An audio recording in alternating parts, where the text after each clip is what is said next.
old enclosure, no? Adult female Caribena versicolor na in-out ko. So, ngayon ko pa lang sisirain yung kanyang mga sapot. Ayan. Grabe ang ano, ang ganit ng sapot niya.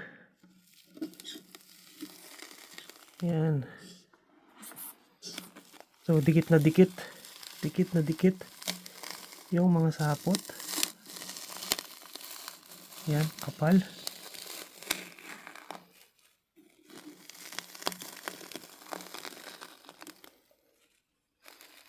So, ito yung ginawa niya na taguan. Ayan, grabe yung sapot to.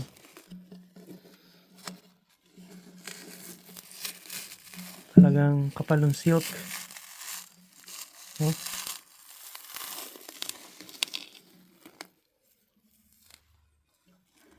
So, ayan, ang Caribena versicolor ay sobrang heavy weber niya talaga.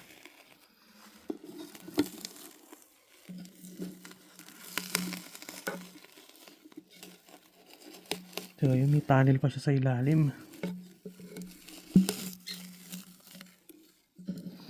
So, ayan, dikit na dikit sa glass. Sa kanyang glass enclosure. Ayan, so, dahil na-out na natin yung versicolor, kaya oras na para palitan na natin ng ng ilalagay natin dito. So, ibang gagamba na ilalagay natin dito. Yun. Wow, grabe. Tingnan nyo guys. Kapal.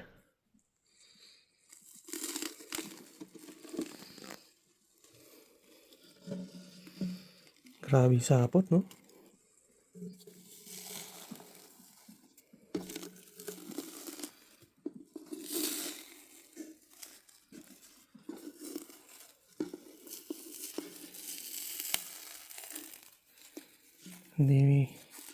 Hindi basta matanggal yung mga sapot niya dito sa salamin. Yan, so kailangan talaga is babasain natin to para matanggal. Yan.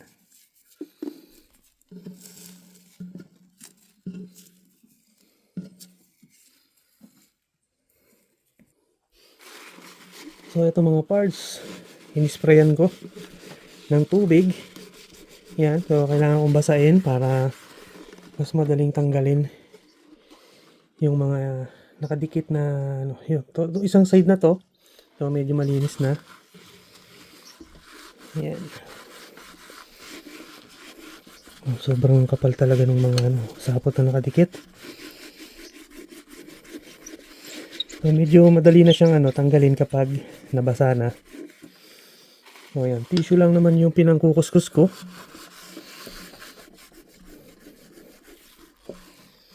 Pero iba talaga, dikit na dikit talaga.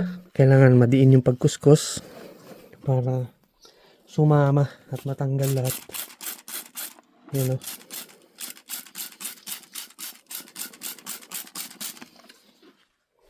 Yan. So, iniisip ko kung ano na yung ilalagay ko dito sa enclosure na to. So, kasi yung mga ibang gagamba natin, may mga kanya-kanyang kulungan ha. Meron akong Huntsman Spider na naiisip ilagay dito kasi medyo lumalaki na siya. Masikip na dun sa kanyang kulungan. Masikip na sa sa enclosure niya. Yan, yung Holconia morayensis na Huntsman Spider. So, yun yung naiisip ko na ilipat dito kasi medyo malaki at mataas itong itong glass enclosure na to. So tingin ko mas fit sa kanya to, mas mag-e-enjoy siya dito kasi yan medyo malaki, maluwang yung space.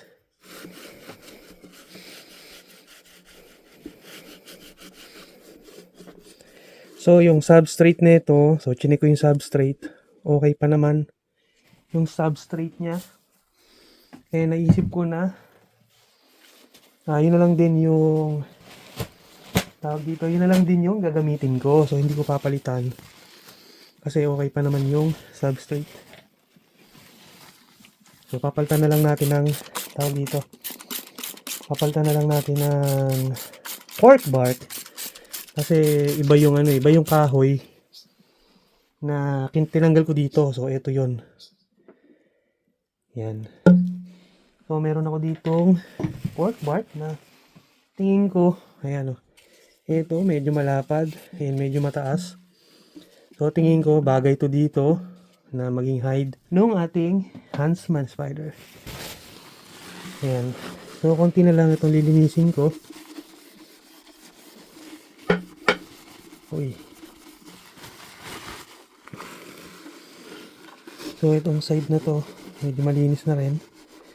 So tanggalin ko lang itong mga poops.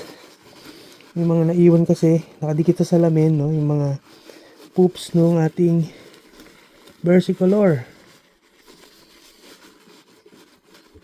Yun ko. So mga hindi nakakaalam na in-out ko yung versicolor natin, dalawang adult females yon. So binibreed na sila ngayon.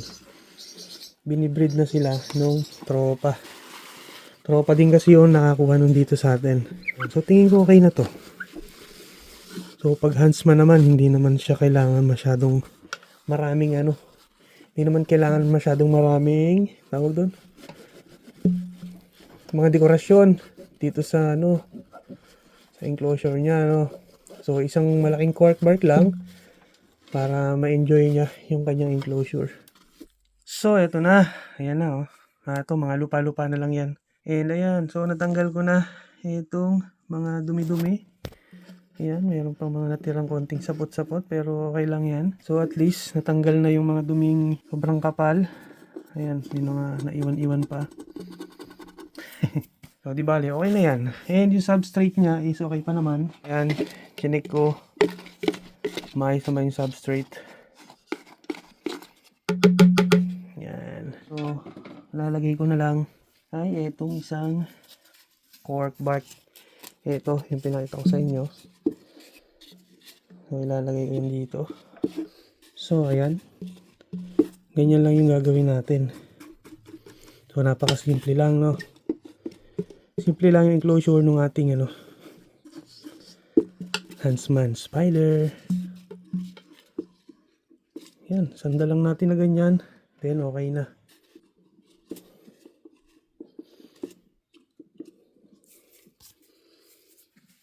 Yan. So, ganyan lang mga parts. Napakasimple. Ayan, tatanggalin na natin itong label ng Caribena versicolor. Yan. So, ito mga parts. Meron ako dito. Ito yung ginagamit ng water dish ngayon. So, ito ay galing doon sa pinagtatrabahuan ko, no? Ito yung mga takip nung takip ito nung mga ginagamit namin na pandikit. Yan, so kinukuha ko sa mga container kapag empty na yung mga glue na ginagamit namin doon.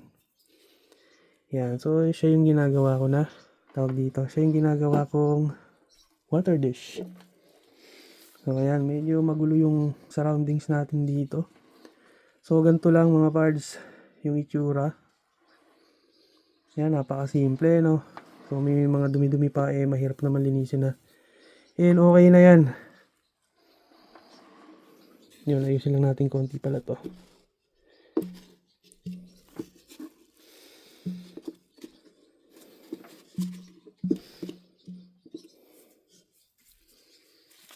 Yan, so itong water dish niya ay ilagay natin dito sa loob.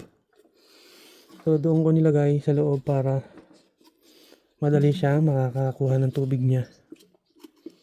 So madali naman ng tubigan dahil meron tayong pang tubig. Ayan.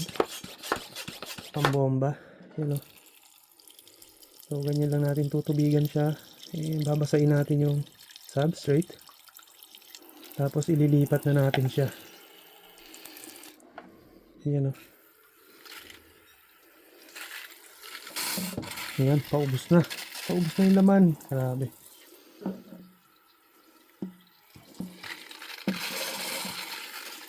Konti na lang pala laman nito.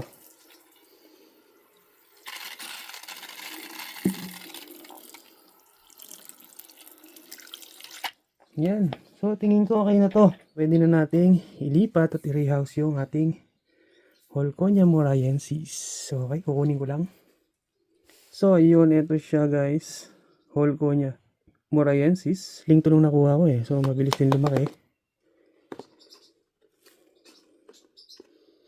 So, ito na siya. Yan. So, ito yata yung pinakamalaking species ng Huntsman. Yan.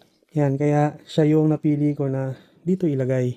So, ito mga parts, no? Pagagapangin na lang natin. Dito. So, kailangan dahan-dahan. Oops! Kita nyo? Inaatake niya yung ano? Inatake niya yung paintbrush ko. So, ayun. Ayan na. So, lumipat na. Yan na yung ating Huntsman. So, nandiyan na siya sa kanyang bagong enclosure. Ito na siya mga parts. So, ayan. Sana ma-enjoy niya itong kanyang bagong enclosure. Yan. Siyempre, subukan natin pakainin. Bigyan natin ng, meron ako ditong Yan. Mealworm. Yun o. Yun. Uy! Nalaglag. Yun. So, inatake niya pero hindi niya kinagat. Ayun. Oha. Nice takedown. Ito, napaka-astig, no? Ganda. So, masaya ako. And excited ako na mas lumaki pa siya. Ayan, no? So, hindi pala mabilis tong Huntsman na to. Yun. So, tingnan niyo naman. Ganda, no? So, binitbit pa yung niya. Binitbit yung kanyang foods. Uy, huwag kang lalabas. Yan ka lang. Ang laki-laki ng Yun, no? Nice. Oops. Yun, umakyat na. So, mas maganda siguro kung takpan na natin mga parts, no? Kasi baka natakpan pa to ng iba. Napaka-astig kasi. Ayun. Yun, no? Umakyat na siya at kumakain siya. Yun. Nakakatuwa naman. So, ayan siya. Butas yung Butas pala yung mealworm. 2 butas. Yun. Inuyang-nguya pa niya. Nice. Butas-butas na yung katawan ng mealworm. Yun. So, ayun na siya. Yun. So, ang hirap kuhanan kasi salamin. And yung flash natin, mga parts, medyo nakakasilaw. Pero, ayan. Ganda. So, sana mas lumaki pa to. Ayan, sana female siya. You know. So, ayun lang muna para sa araw na to mga parts. Sana nag-enjoy kayo sa ating rehousing. Bye-bye!